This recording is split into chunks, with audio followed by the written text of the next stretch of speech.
é o espaço onde saúde, esporte e lazer se encontram para transformar sua rotina.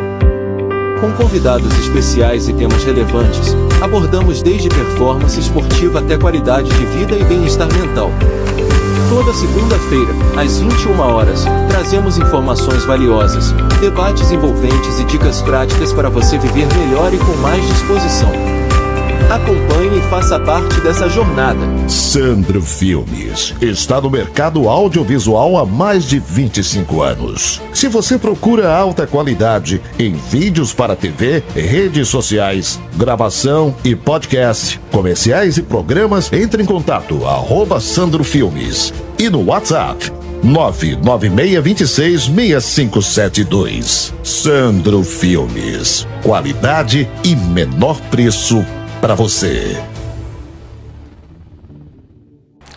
Fala pessoal, tudo bem com vocês? Sejam muito bem-vindos a mais um Pulsar Mais Podcast, o podcast que te mantém ativo e bem informado. Hoje nós temos a honra de receber um cara que entende muito de futebol e de paradesporto, né? Ele é preparador físico, rodou por vários clubes aqui do Brasil e também alguns clubes da China. Estamos aqui com Renan Barros. Seja muito bem-vindo, Renan, ao Pulsar Mais Podcast. E já pra gente começar, eu queria que você falasse um pouquinho sobre você, se apresentasse para os nossos webnautas. Fica à vontade, meu irmão. É muito gratificante estar aqui, né? Agradeço demais o convite. Né? E apresentando um pouquinho de Renan Barros, né? Eu sou formado em Educação Física, licenciatura, bacharel.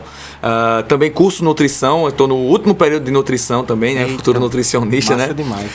Procuro também a questão da nutrição para poder agregar aquilo que eu trabalho, né? Porque nós que somos da área da educação física também exige muitas vezes de uma alimentação saudável, aquela velha orientação, como a gente fala, né? E costumo dizer que eu criei os dentes dentro do futebol, né? Meu pai como jogador, meu irmão jogador, né? Meus tios também. Meu pai tem uma grande história aqui no futebol paraibano, futebol do Nordeste, vamos dizer assim, né? E tenho várias histórias também engraçadas aí, que eu trabalhei em clubes que ele foi atleta, cheguei e o pessoal não me conhecia. Quando eu me apresentei quem era, aí já avisa já deu um olhar diferente, né? Então, gosto muito de futebol, tudo aquilo que envolve o futebol, como também trabalho no paradesporto, também no futebol do paradesporto, né? Queira ou não, tudo voltado ao futebol. Gosto de arbitragem, né? Já fui árbitro da federação, então tudo isso está englobado o futebol, né? E isso daí é o que está na veia, está no sangue, sempre vou ser dessa forma aí. Eita, Renan, show de bola. Bom saber que você também está se formando em nutrição, né? Uma coisa que eu não sabia, a gente conversou antes, né? Mas eu não sabia disso, é novidade, né? Mas já pra gente começar, conta pra gente como foi o seu início, assim, com o futebol, o seu primeiro contato, assim, com o futebol. Eu sou ex-atleta, né? Na verdade, joguei durante 6 anos profissionalmente, joguei em alguns clubes aqui na Paraíba, né? Profissionalmente. Comecei no Campinense, depois passei no 13, Souza, alguns clubes aqui menores, né, de porte menor. E aí a gente foi migrando para a área da educação física, onde teve um momento que não deu para conciliar, né? Ainda tentei conciliar, mas você sabe muito bem que não tem como conciliar.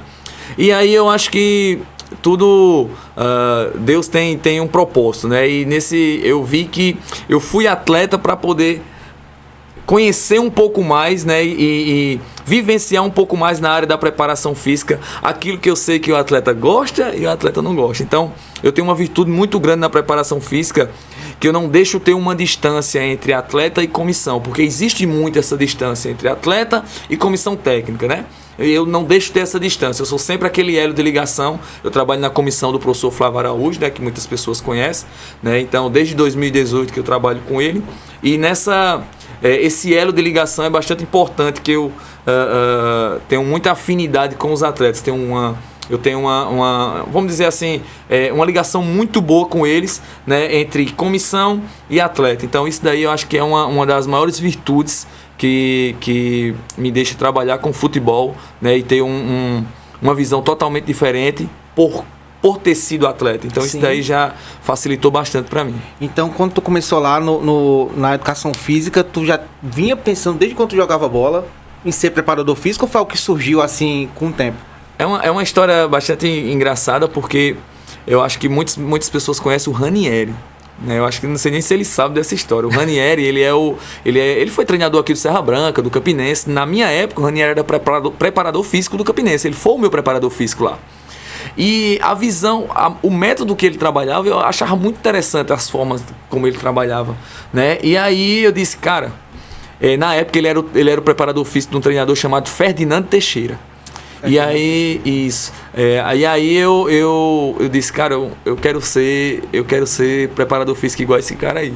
Então, outro que me inspirou bastante foi o professor Carlinhos, né, que ele era o preparador físico do Freitas Nascimento.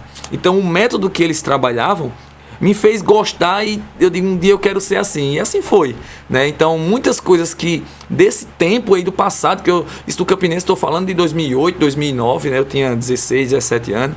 Então essa época aí me fez abrir, né, ter uma visão diferente do futebol. Então foi a partir daí que eu fui migrando, que eu fui trabalhando em escolinhas de futebol, e aí a gente foi aperfeiçoando, e veio o curso de educação física para agregar mais, e a vida foi ensinando, vamos dizer assim. E esse seu contato agora com o paradesporto, né? Como surgiu esse seu primeiro contato com o paradesporto? Então, no paradesporto eu iniciei no Instituto dos Cegos, né, na APADEV, na Associação Paraibana de Deficientes Visuais, em 2015, a convite do professor Márcio, que era o treinador da APADEV, né? E aí eu deixei o paradesporto em 2019, quando eu viajei, comecei a viajar no futebol como preparador físico. Então não tive mais como conciliar, porque trabalhei muito tempo fora. E agora que eu voltei para cá, eu recebi o convite novamente de Fábio, de Bamba, né, para estar no paradesporto, né? Então estou lá novamente com o pessoal, com as modalidades do futebol de 5 e a modalidade do goalball também. Estou juntamente com eles lá, né?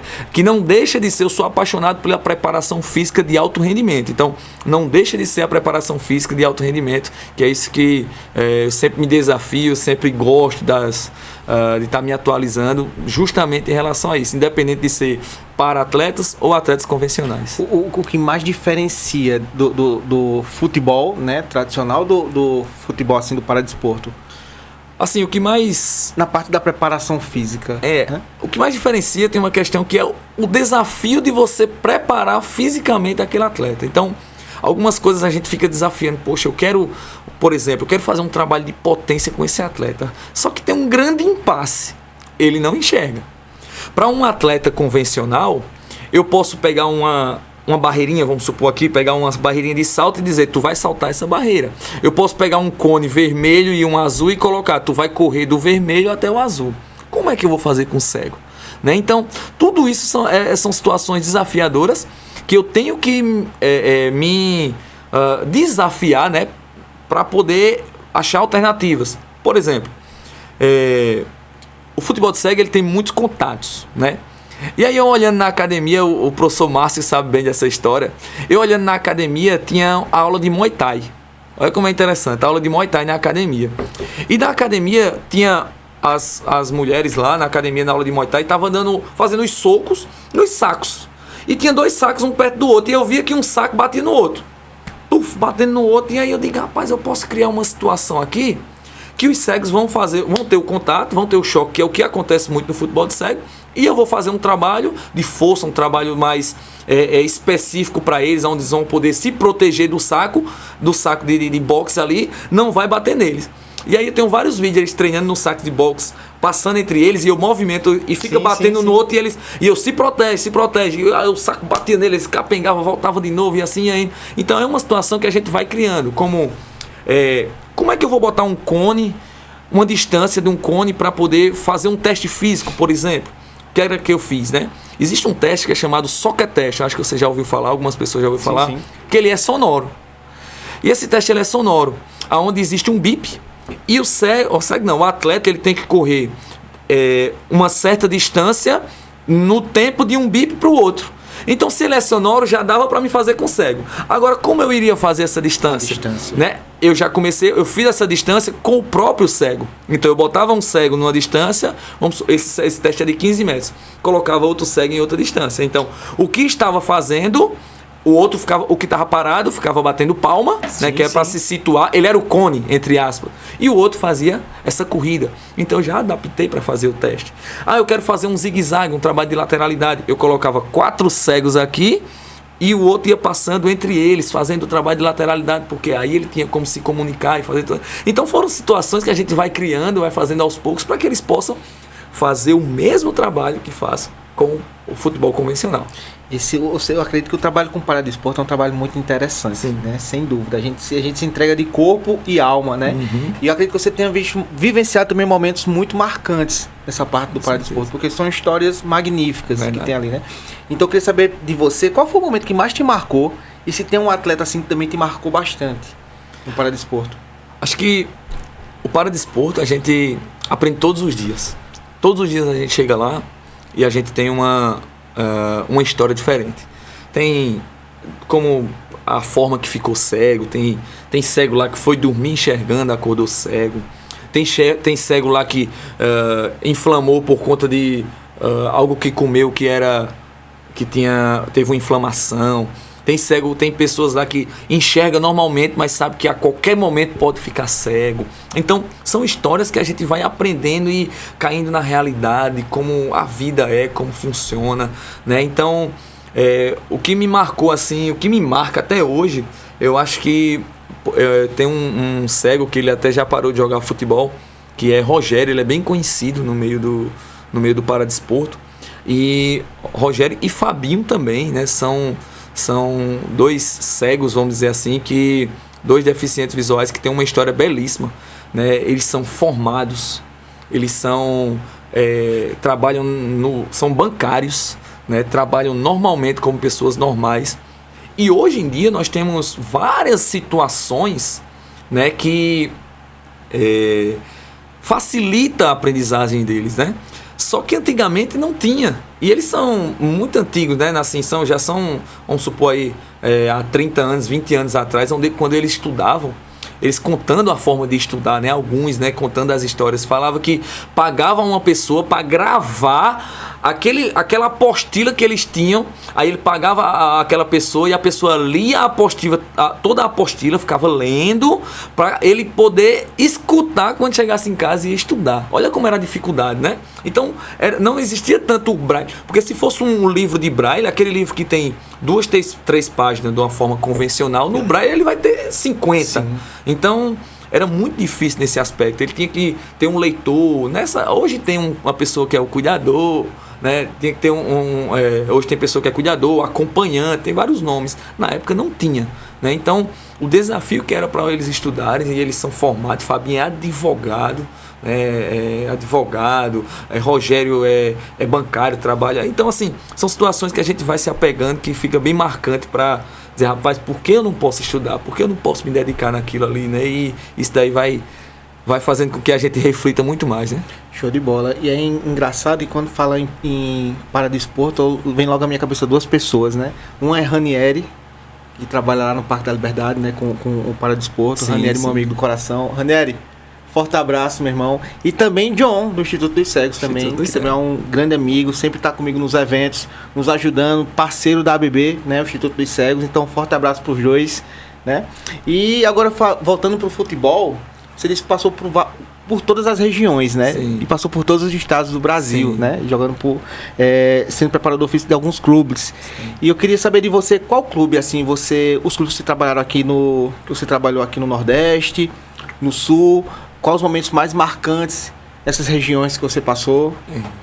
Assim, são situações desafiadoras, né? A gente, no futebol, a gente vivencia tanta coisa. Eu acho que eu tenho várias situações marcantes, tanto aqui, né, no futebol paraibano, no Campinense, o acesso, né, da série C para a série B foi muito marcante para mim. No 13, o acesso de 2018 também foi muito marcante para mim.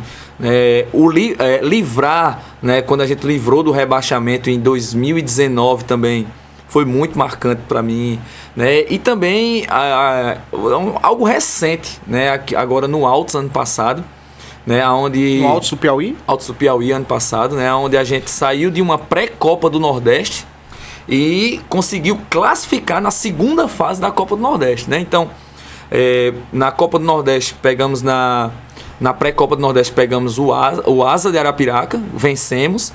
E fomos para o segundo jogo da pré-Copa com o Santa Cruz de Recife. E foram 22 pênaltis batidos, né? Inclusive tem alguns jogadores de Campina Grande lá no Altos que ainda estão lá, alguns, né? Iago Leite, Careca, Rogério, alguns jogadores que estão lá, que estiveram com a gente lá também nesse desafio. Foram 22 pênaltis batidos, né? E a gente tirou o Santa Cruz. Fizemos uma excelente campanha na Copa do Nordeste, classificamos para a segunda fase, mas na segunda fase pegamos o Fortaleza de Vojvoda, né? Na época, ano passado, eles estavam voando no Fortaleza de Libertadores, e o que foi engraçado foi que um jogo antes da gente, o Fortaleza tinha pego um time da Bolívia na Sul-Americana, tinha pego um time da Bolívia um jogo antes da gente, aí eles tinham ganhado de 5-0, eu acho que foi 5-1, aí foi, rapaz, o time da Bolívia tomou 5. Mas vamos embora, né? Vamos pro jogo lá, né? Porque é um jogo só, a segunda fase, né? Jogo único, que a gente foi pra lá. O primeiro tempo 0-0, no segundo tempo a gente também tomou 5, né? Foi 5 também na segunda fase, mas foi um jogo duro, um jogo bem dinâmico. Antes a gente tinha pego o Ceará, né? Antes da fase classificatória a gente jogou contra o Ceará e lotado, o estádio estava lotado lá, o Castelão, né? E nesse jogo contra o Ceará a gente...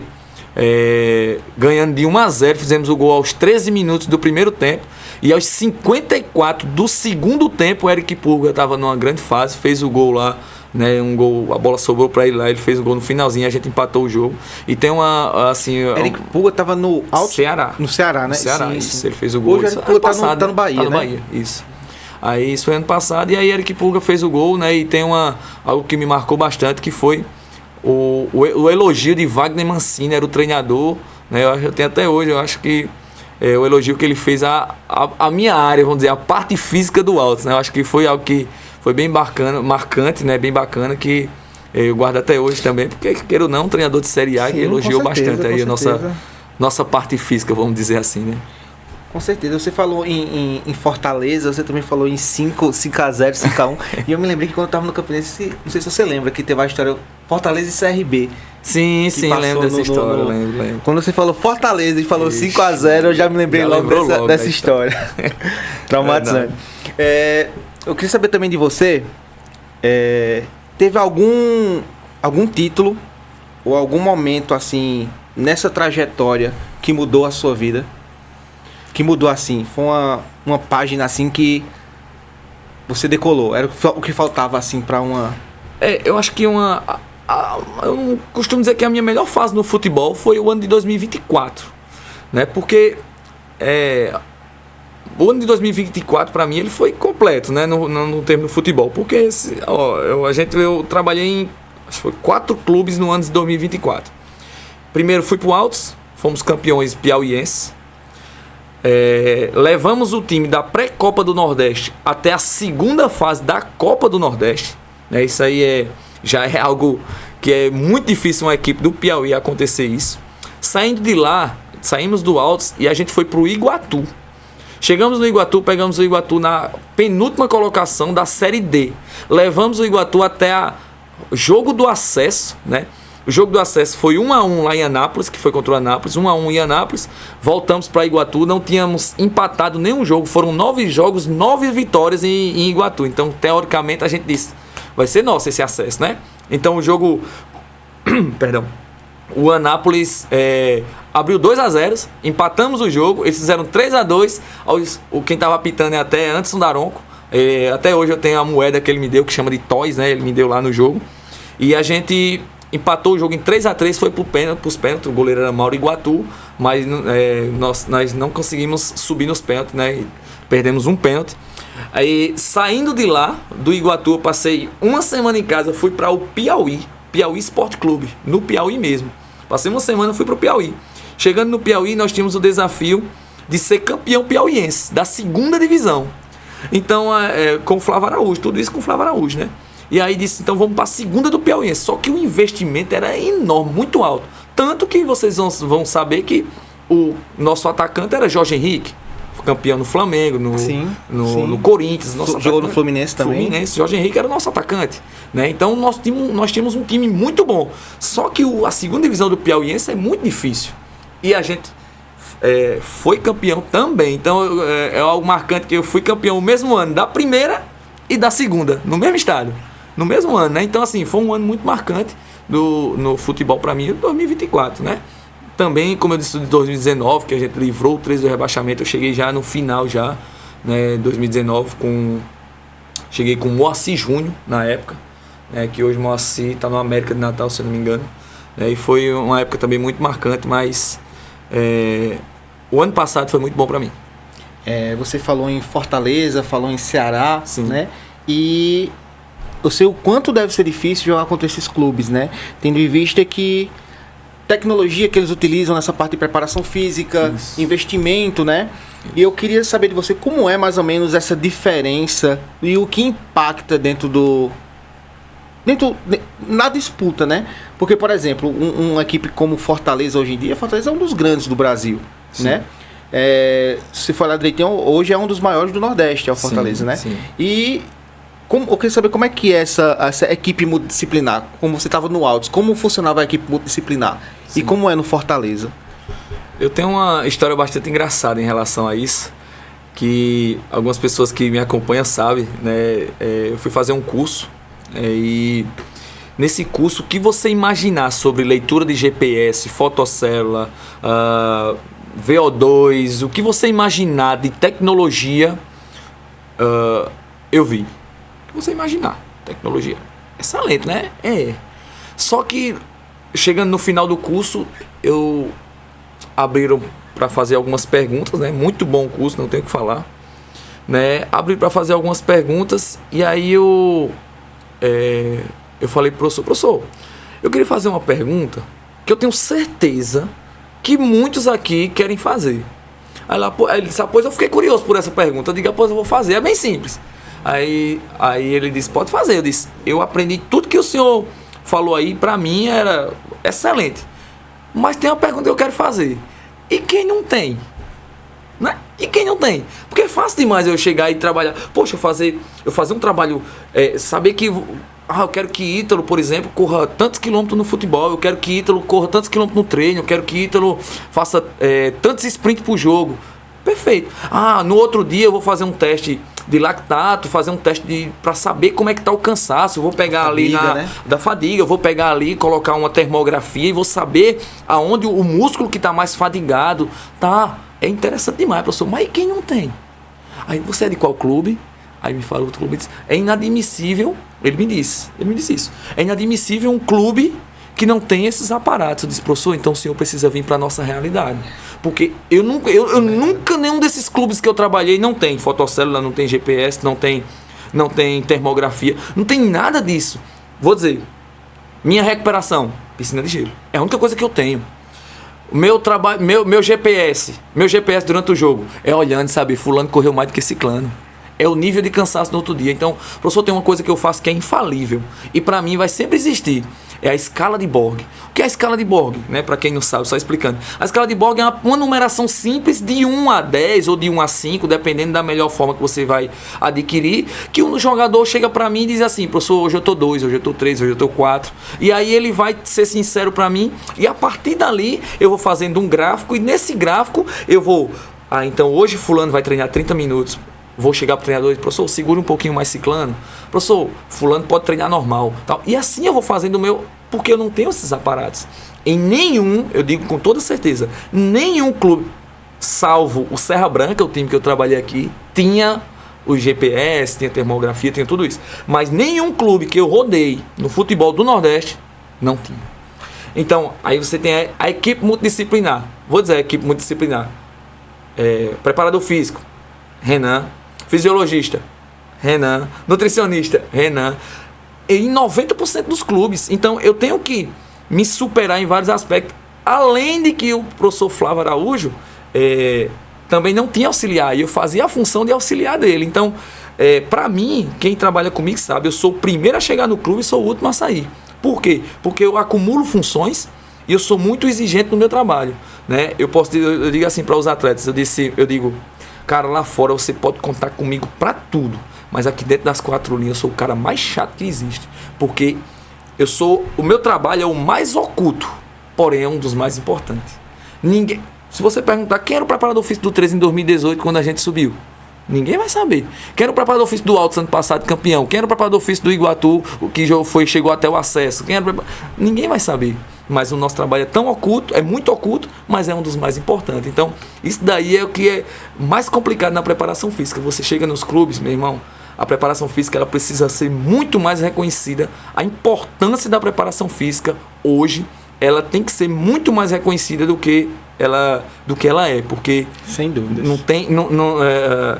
Todo preparador físico do futebol, vamos dizer assim, ele tem que se desafiar a cada dia. Porque não é, no Nordeste principalmente, só esses clubes, como foi citado, Fortaleza, Sport, que vão ter esses aparatos. Quando não tem... E outra coisa, esses aparatos também não dá certeza de um bom trabalho. Também não dá. Você tira, por exemplo, Jorge Sampaoli, quando estava no Flamengo, né? Sim. O preparador físico dele.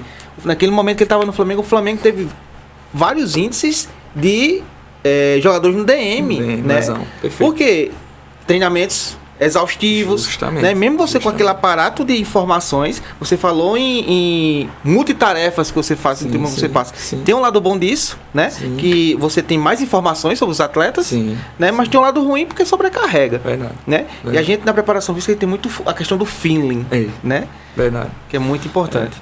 Isso é verdade. Assim, eu sou muito dessa questão, desse feeling aí, do feedback. Como eu tô há muito tempo no futebol, essa leitura do atleta, tem atleta que ele vai no seu limite, mas não é aquilo ali pra ele. Eu chego muitas vezes, quem trabalhou comigo sabe que eu chego e digo, ó, tá bom pra tu. Não, mas eu quero... Não, já deu. Porque eu preciso de você em outras situações, né?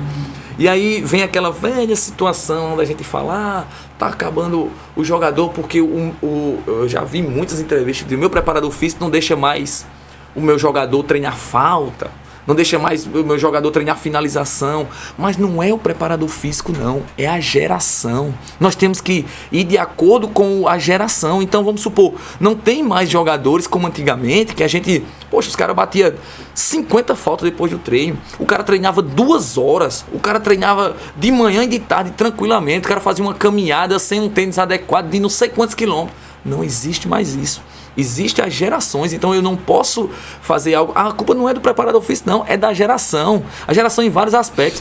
Não, mas por que a geração mudou? Porque mudou a alimentação, porque mudou a tecnologia, porque mudou o descanso, porque mudou vários aspectos. Então, não é como antigamente. Não é como antigamente. Nós tínhamos mais a raiz. Hoje nós não temos mais. Então, eu não posso perder aquele atleta. Hoje, antigamente, os grupos de equipe de futebol eram 40 jogadores. Hoje em dia, você tem que fazer de 25 com 3, 4 goleiros. Se eu perder um jogador, para mim é muita coisa. Então essa questão aí do DM, hoje em dia o papel do preparador físico é prevenir e fortalecer. É o principal papel, prevenir e fortalecer. Tendo em vista até a quantidade de jogos que os clubes jogam no ano, Com né? certeza. Renan? Eu cheguei num determinado clube, que eu não vou dizer, né, o nome para não ficar chato para o clube. Eu cheguei em determinado clube que não tinha uma carga, vou dizer, um halteres, não tinha uma carga. Eu digo, como que vocês estão jogando uma competição se aqui não tem uma carga? Eu tive que criar. Tem bola furada aí? Eu pegava aquela bola furada, enchia de areia, fazia um peso de 8, um peso de 5. Eu peguei uma anilha lá de uma academia lá, amarrei uma corda e fiz um trenó. E assim eu fui fazendo meus trabalhos. Não tinha caixote, eu subia a arquibancada, tal, não sei o quê. Mas aí diz assim, Renan, é uma questão antiga subir a arquibancada. Mas você não sobe um caixote? Qual a diferença de subir um caixote ou arquibancada? É porque um é de madeira ou outro é de cimento, né? Então, tudo isso a gente tem que... são situações do modernismo de hoje, né? Que a gente faz a mesma coisa de antigamente, só que de uma forma moderna, vamos dizer assim, né? E isso aí é o que vai movendo o futebol, vamos dizer assim, né? Em relação ao futebol chinês, né? A preparação física de lá, quando você foi para lá, você tinha um aparato mais moderno ou era mais ou menos a mesma situação? A diferença do futebol chinês é essa, que quando eu cheguei lá, eu acho que o Dejaí era o gerente de futebol da equipe. O Dejaí jogou no Palmeiras, no Botafogo, vários clubes aí do Brasil.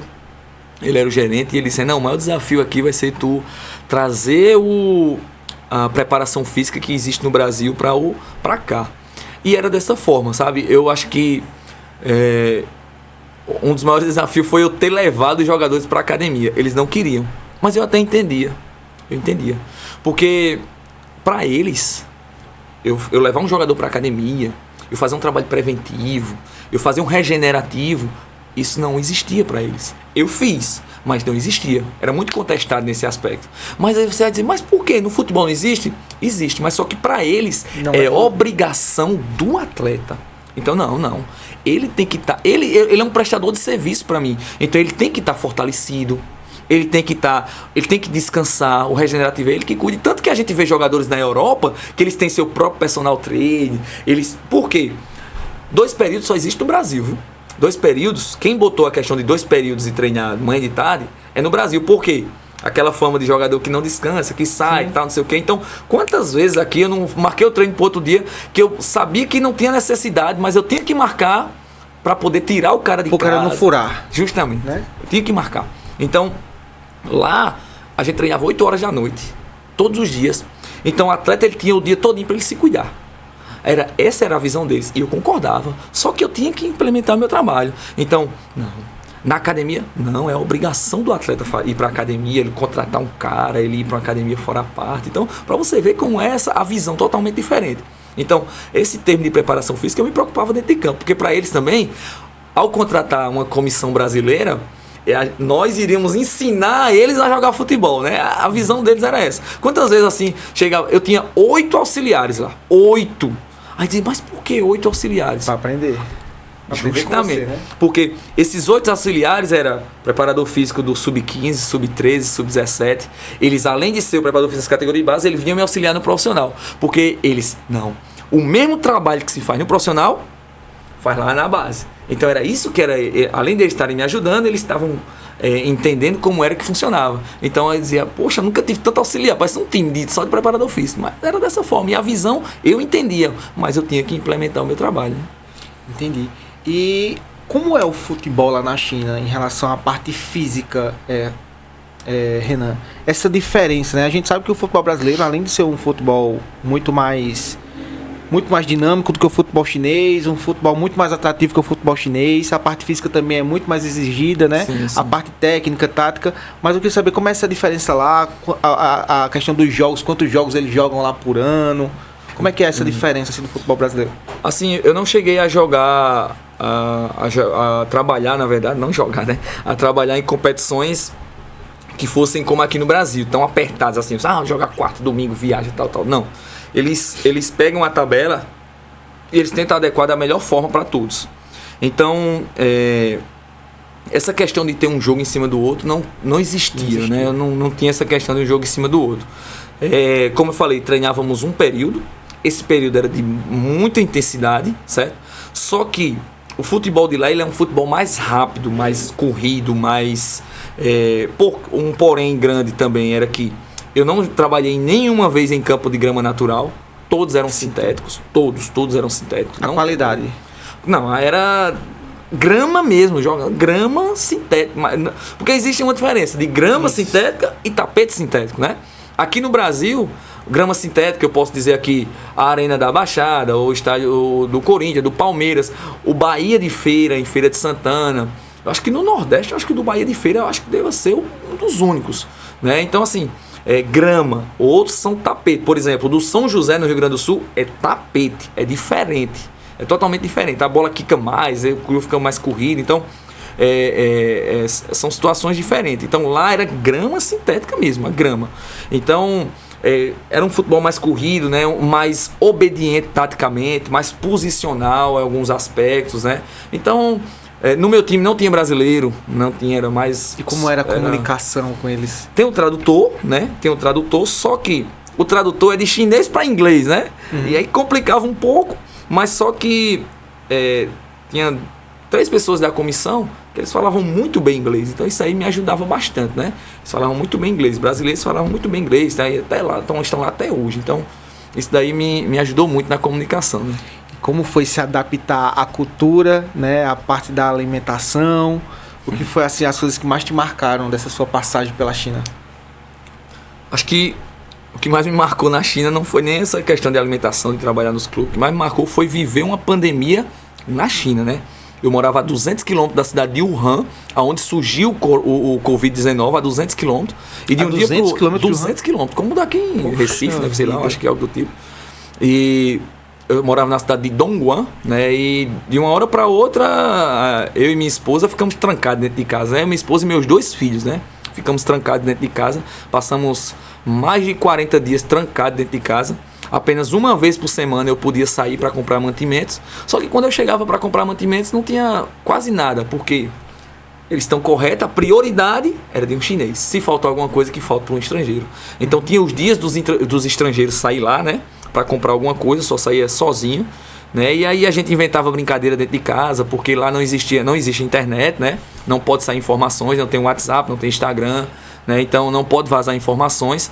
E aí a internet é local, é só da China, tudo é monitorado pelo governo lá. A nossa comunicação era pelo WeChat, né, que chama WeChat, era onde a gente tinha a nossa comunicação local. Aí minha mãe aqui, a minha sogra, tiveram todos que baixar o WeChat para que a gente pudesse se comunicar. E isso foi a maior dificuldade, né? A maior dificuldade de voltar para o Brasil também foi muito difícil para mim, achar passagem, achar quem pudesse nos levar para o aeroporto, achar uma liberação da imigração, liberação do consulado. Foi muito difícil, né? E isso daí eu acho que foi a parte que me marcou mais na China, foi isso aí, né? Ali em relação à alimentação tinha tudo, a gente se virava lá em relação a tudo. O difícil era identificar o que era, mas que tinha. Eu queria que você falasse agora, já a gente puxando agora para a parte assim, mais teórica da preparação física, né? Eu queria que você falasse um pouquinho sobre como vem evoluindo, né, a preparação física aqui no Brasil, no seu ponto de vista. Eu acho que tem 2 caminhos, né, da preparação física aqui no Brasil. Tem o vender o produto e a preparação física em si. Tem umas coisas que... algumas críticas que existem, principalmente nas redes sociais, na internet, de alguns críticos, né, no Brasil, que falam: esse treino não serve de nada, ou esse treino é para isso, é para aquilo. Mas no futebol existe uma situação que é bastante complexa, que é a programação de treino, microciclo, macrociclo, mesociclo. Então, são treinamentos que... Renan, esse treinamento aí é um treinamento de força? Mas que momento ele está fazendo isso? É um trabalho regenerativo?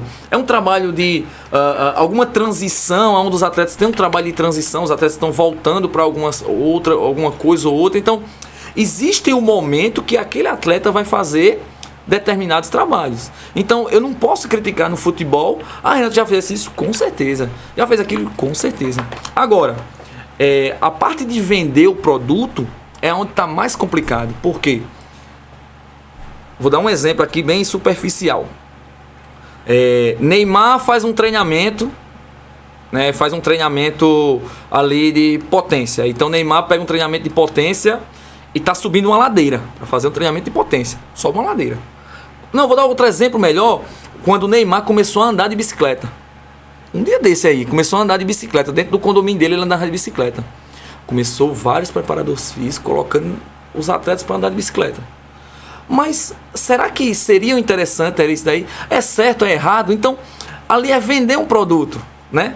Neymar tinha uma parceria com a empresa de bicicleta, tal. Então aquilo ali é outra situação, né? Coloca Haaland um dia desse, estava subindo uma ladeira. Se Renan colocar um atleta para subir a ladeira, Renan ele é ultrapassado.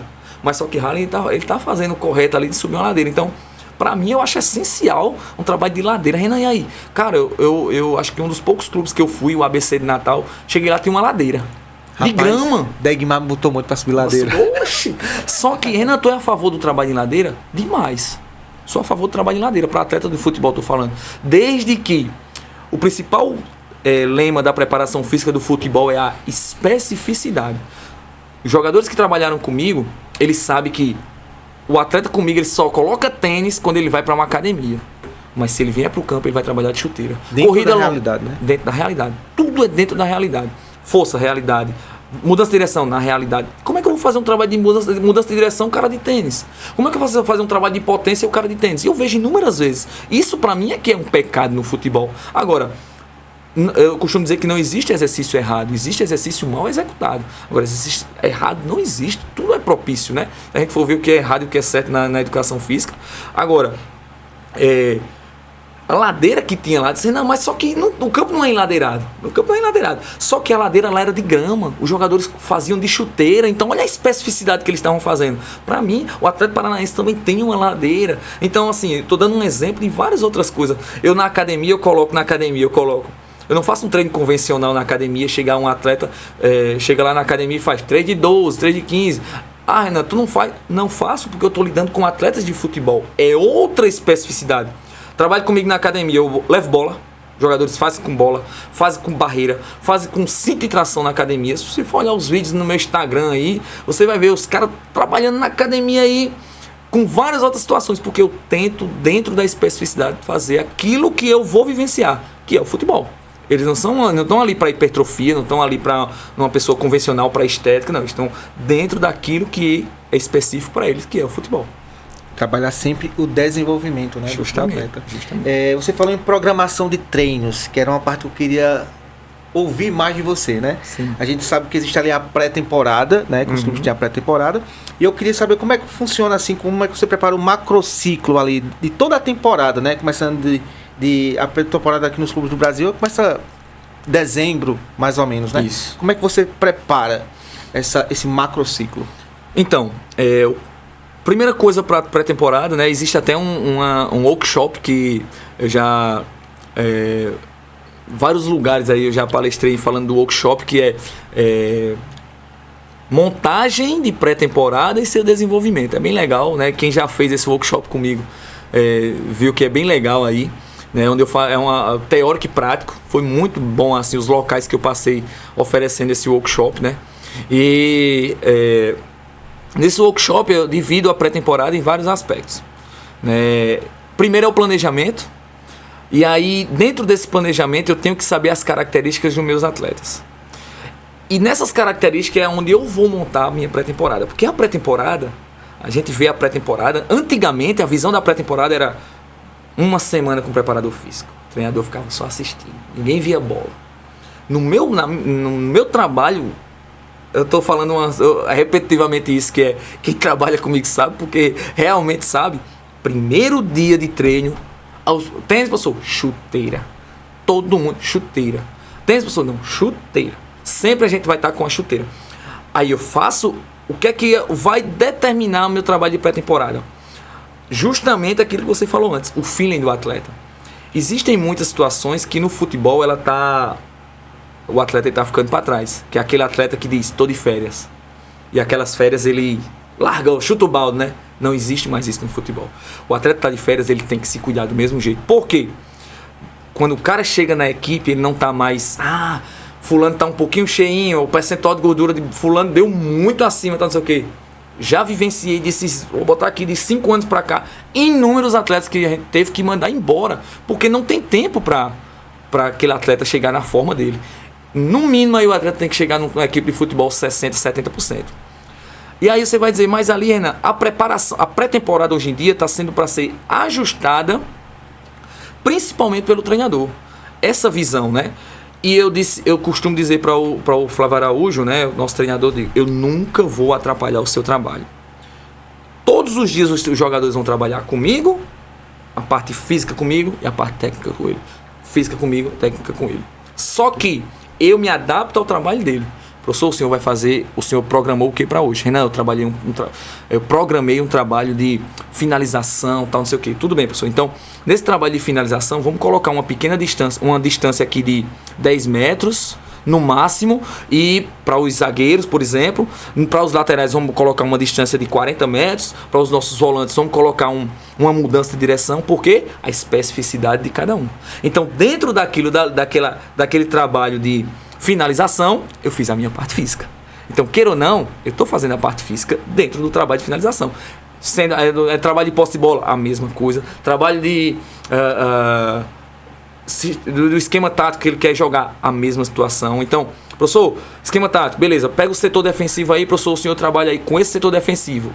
Por exemplo, 4, um lateral, os 2 zagueiros e o outro lateral. O senhor trabalha com esses 4 aí, os outros 4 vêm comigo. Vamos fazer um trabalho aqui de situação.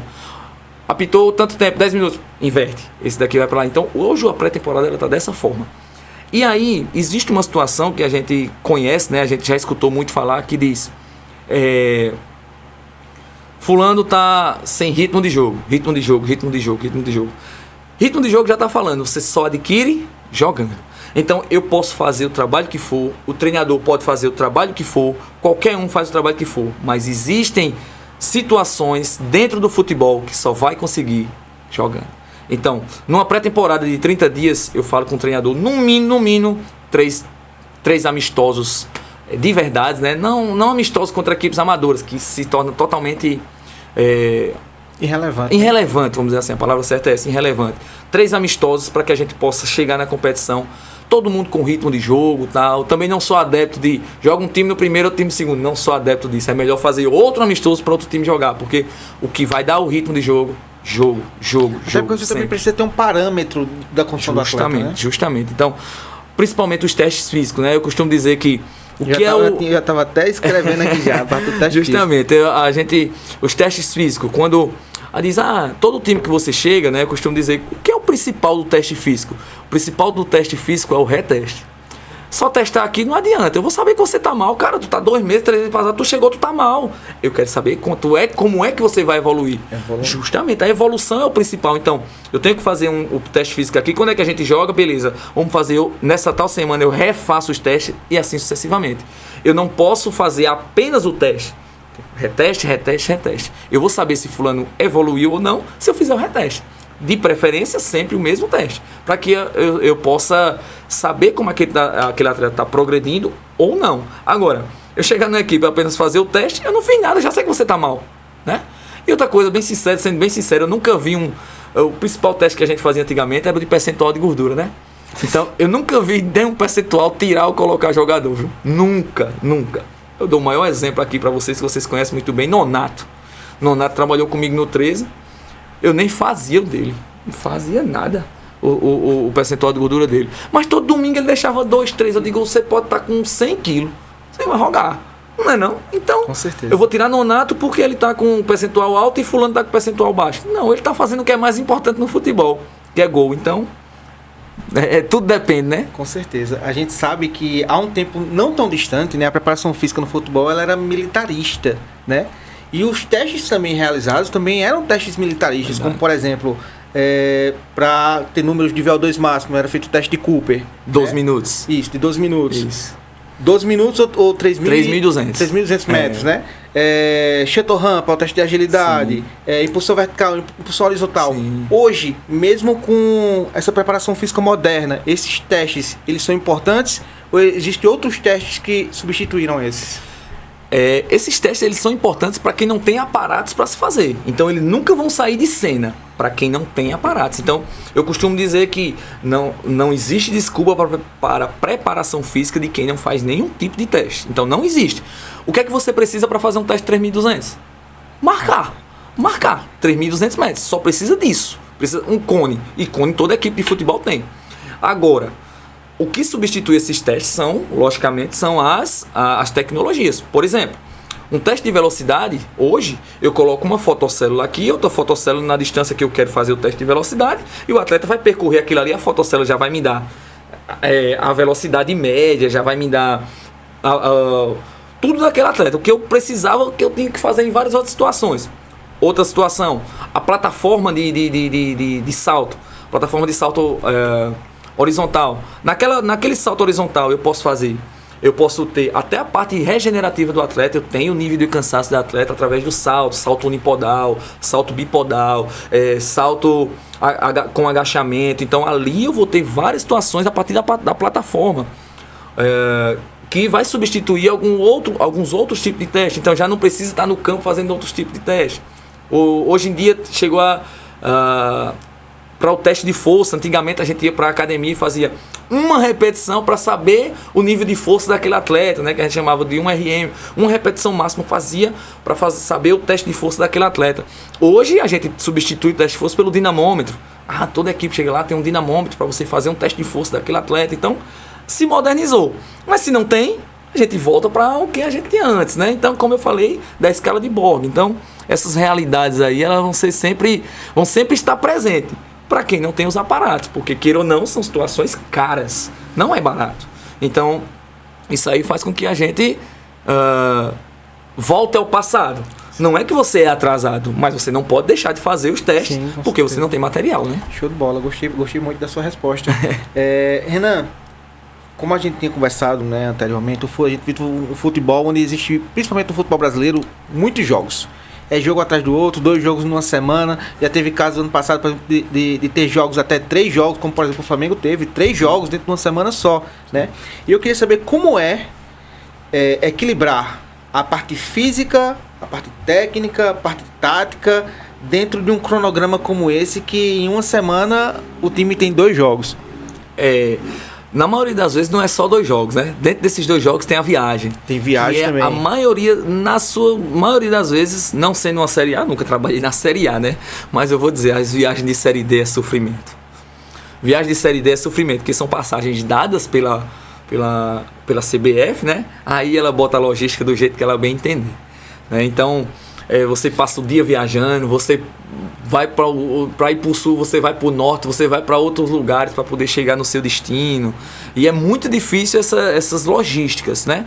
Esse é o principal problema, eu acho que é a logística de viagem. Agora,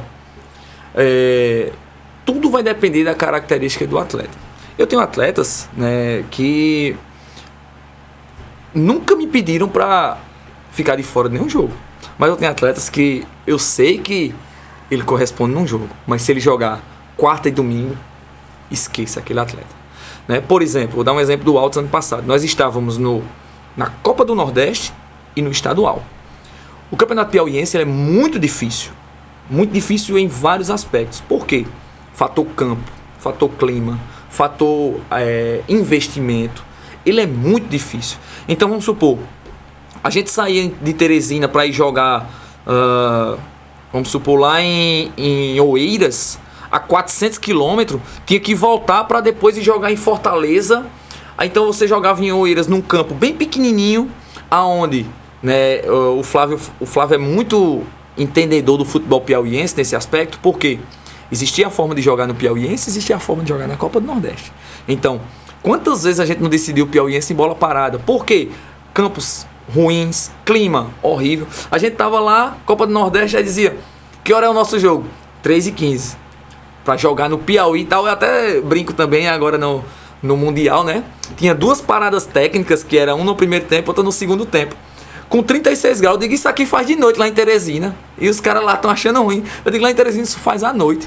Então, assim, era muito difícil controlar isso. Mas tudo vai depender de características de atleta. Tem atleta que não sente jogar quarta e domingo. Tem atleta que não sente. Mas tem atleta que não consegue fazer esses jogos de quarta e domingo, né? Começa a cair de rendimento. Então, isso daí, como não tínhamos os aparatos necessários, eu ia no fim, conversava com e aí, cara, como é que tá? Vou ter tirado o treino hoje. Quem joga quarta e domingo não treina mais.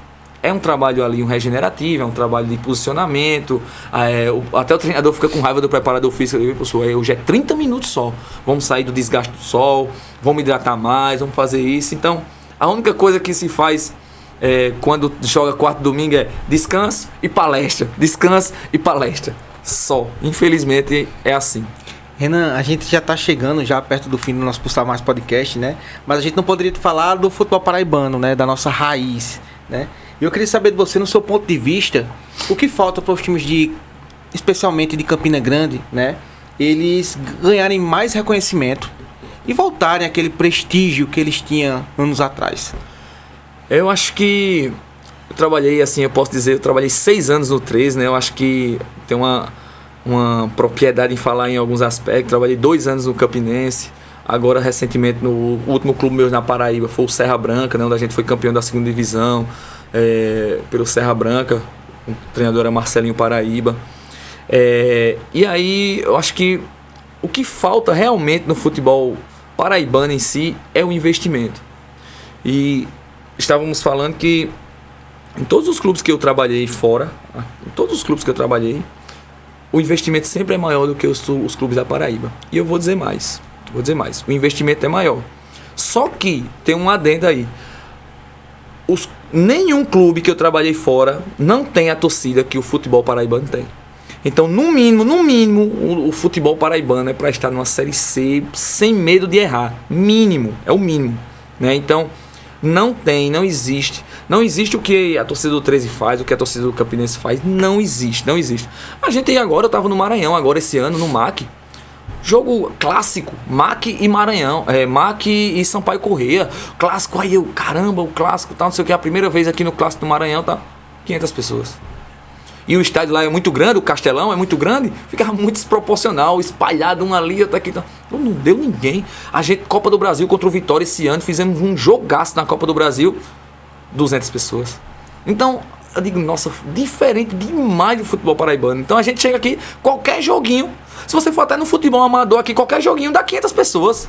No futebol amador. Então você vê no futebol aqui no 13 Campinense, já foi mais lotado, já foi mais, né? Muito mais cheio.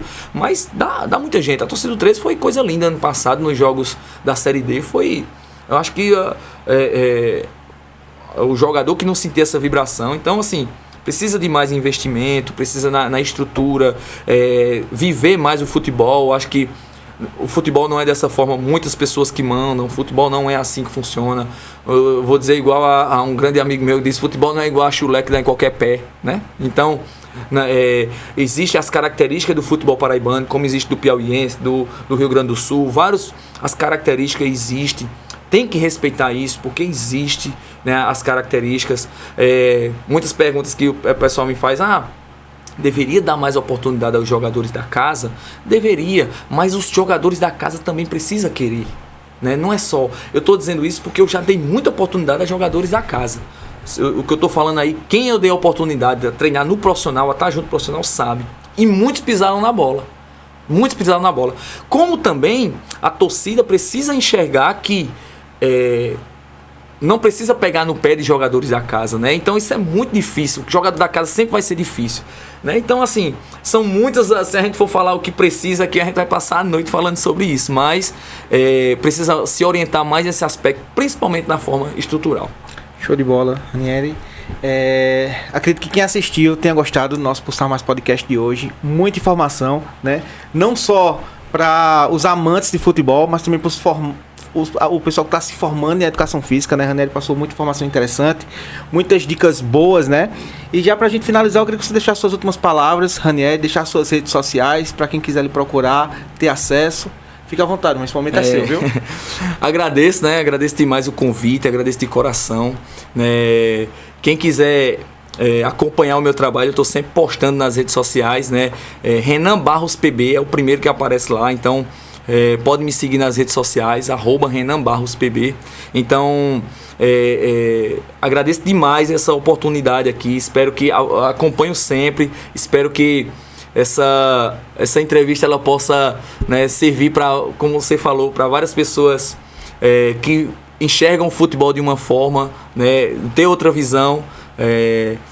Não é situações que a gente aprende na universidade, no curso, é a vivência no futebol, é totalmente diferente. Eu acho que isso é o principal, né? E eu sou muito apegado nisso, né? Então agradeço de coração, né? E o que precisar nas minhas redes sociais, podem me procurar lá, sabe?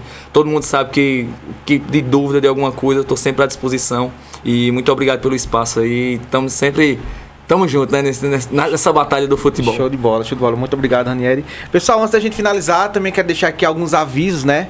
Dia 3 a 5 de outubro estaremos tendo aí a nossa Copa ABB de Futsal, a maior Copa de não federados na Paraíba, né? Aqui o bonezinho aqui feito pelo nosso amigo Ranieri Bordados, né? Ranieri, muito obrigado. Parceria firme, né?